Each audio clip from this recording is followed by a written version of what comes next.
meeting tonight, hoping to have their voices heard. Reporter Felicity Taylor was at that meeting. She joins us now live in the newsroom with more. Felicity, many people have signed a petition to prevent any more action, right? Yeah, Mike, at the end of the meeting, hundreds had already signed that petition online, and they started it just yesterday, but it's been about a month since Duquesne Light chopped down those trees near East End Avenue in Wilkinsburg. Residents say that was without proper warning. Now, in the last few weeks, they've gathered together, and now they're trying to make sure it won't happen again.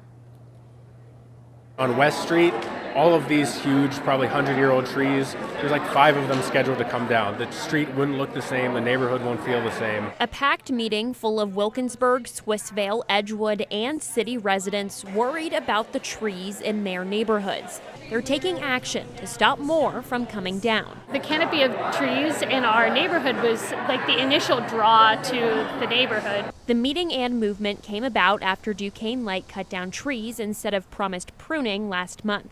The community organized, and now they have a petition to present to Wilkinsburg Council, asking them to come up with a tree plan before more cutting happens. We want them to develop a regular pruning schedule so people know when work's happening, that they have a chance to see, okay, this is happening to my tree in front of my house.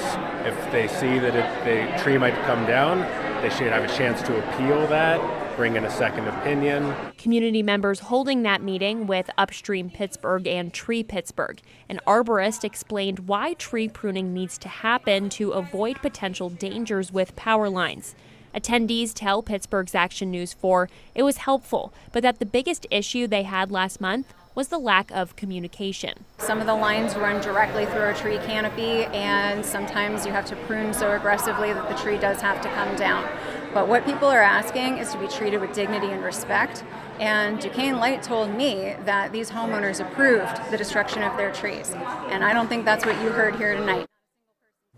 State Representative Abigail Salisbury is meeting with Wilkinsburg Borough Council and their Shady Tree Committee tomorrow, and the group tonight that held the meeting, they plan to present their petition at the next council meeting in September. Live in the newsroom, Felicity Taylor, Pittsburgh's Action News 4.